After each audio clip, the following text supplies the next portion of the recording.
Hey everybody, welcome to a bonus video. For you patrons out there, thank you so much for subscribing. I am going to walk you through real slow, just a slow playthrough of the beginner's version of Last Chance. I've gotten a lot of questions about it. I'm going to go nice and slow through it. I have made some minor changes to the arrangement, so download a fresh tab below. All right, let's get started. We are in FD/FCD.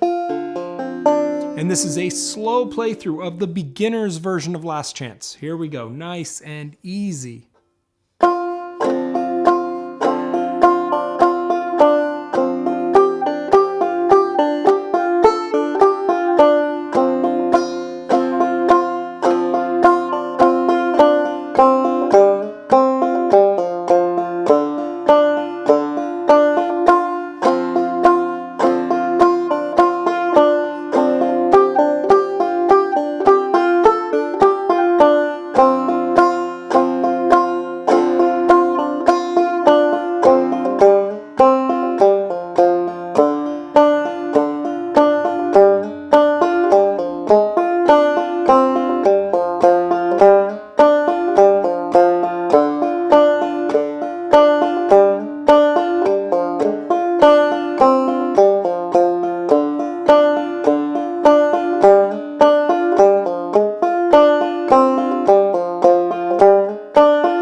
You can take out any of these measures and you can just loop them. So I would recommend, if you are beginning, if you're trying to understand how clawhammer works, looping these measures is a great way to start doing that because individually these measures are not so bad. Take, for example, the first measure.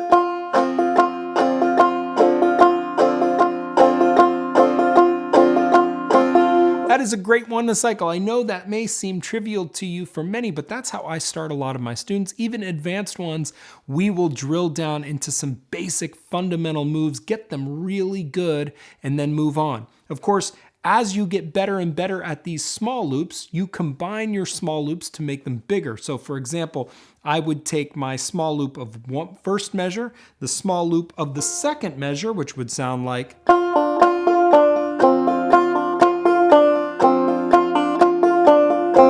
and then I would make one bigger loop with measure 1 and 2, and it would sound like this.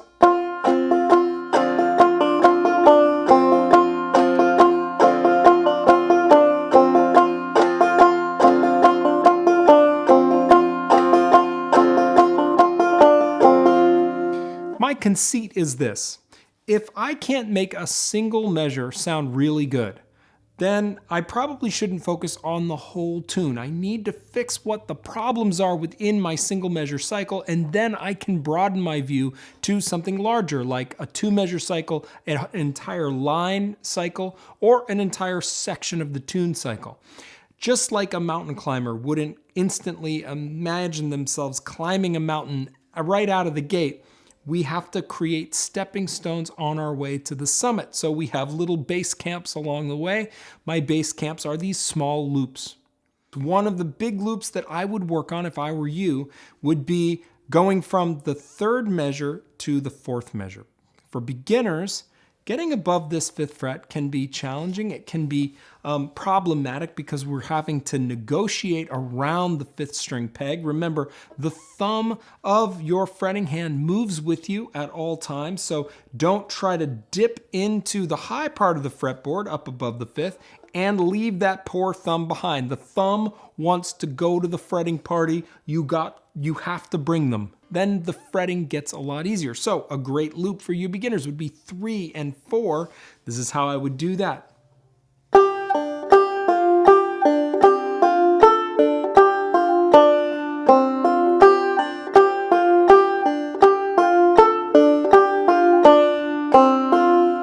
Look at where my thumb is. You can see he's peeking up right above that neck there, right around that 5th string peg. And when I go up to my 7th, I'll still break, I'll still move, and I am sort of working behind that 5th string peg. There are a lot of little strategies that we're going to talk about dealing with this 5th string peg in future videos, so stay tuned for that. But for now, work around it and take that thumb to the party. And the final loop that I would advise you to spend some time on is measure 9. So we've got this slide.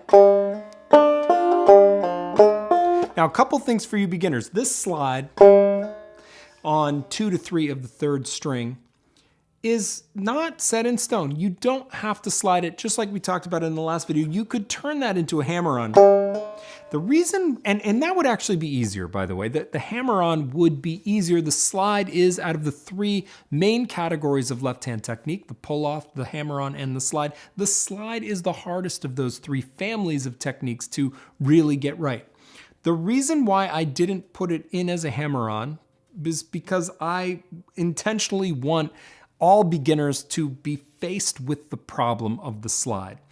It is, yes, the most difficult family of left-hand techniques that we are faced with on the instrument, but it's also one of the most beautiful. And if you solve the most difficult problem up front, it's not waiting for you later. You fixed it. You're good to go. And you can use the knowledge that you gain while working on your slide and use it to understand the pull-off and hammer-on. So the most important element of the slide is to remember that we are working with an 8th note pair. Those 2 notes, the origin note of the slide and the destination note, in this case the 2nd and 3rd fret, respectively on the 3rd string.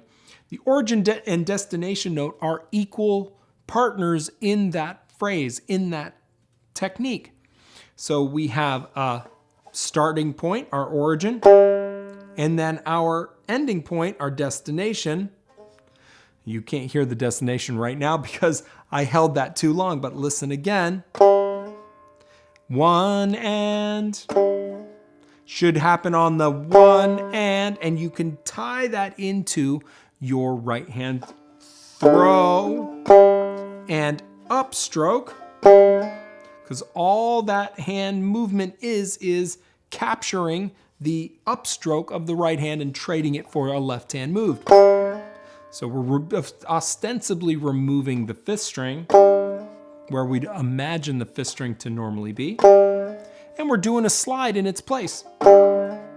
So you need to be listening out for that beautiful front and back of the 8th note pair, the origin and the destination note. Make sure that's happening. So number 9, the measure 9, is a great measure to use to work on this because it's all 8 notes. So it gives you an automatic check pattern. So we've got a slide up, diddy, pull off, diddy. Try not to sing it.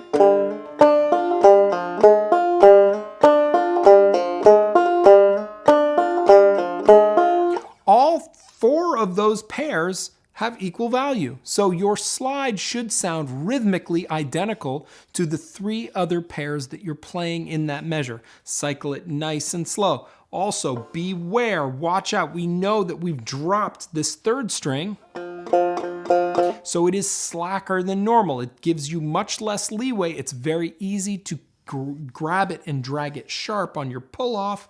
If you hear this, you're grabbing the pull-off too early. It's a sure sign that you're activating the pull-off too soon and taking it with you as you pull. So we don't want to do that. We throw with our right hand, freeze, don't initiate any pull-off here yet. Throw, give that origin note its fair time value. Then a quick decisive pluck into the next highest string, and you will have a beautiful pull-off, and that can serve you in any tune you may play. Finally, let's talk about the fill measures, the measures that we have to contend with and play that don't contain any melodic value, and that's 8, 12, and 15. So those are just ditties, sort of 4-5, 1-5, 4-5, 1-5. That would be the other loop I would encourage you to get used to. This is actually quite difficult because I'm crossing the biggest gap that my striking hand has to contend with over and over again. So it's good for the right hand. You can absolutely drop your fretting hand. See if you can get that nice and consistent up to speed. Loop measure 8, for example. Lay that 5th string back in volume as you get faster.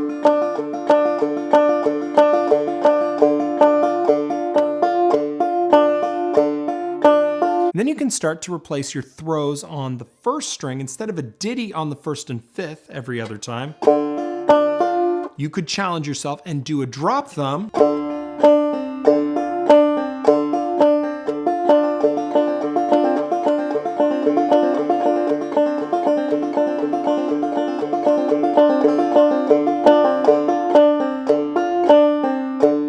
And then build up to, of course, our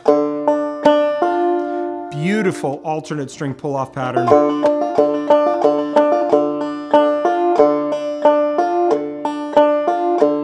To replace that measure.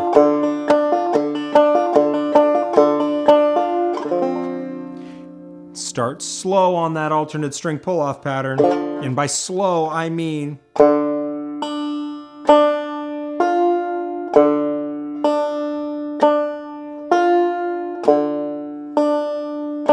how many of you practice this slow?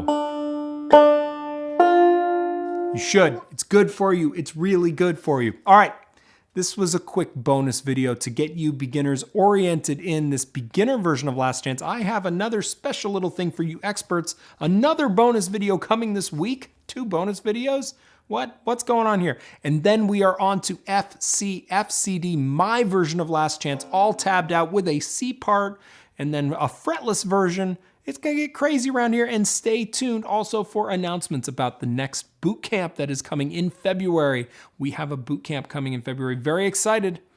I will see you next time on Banjo Quest.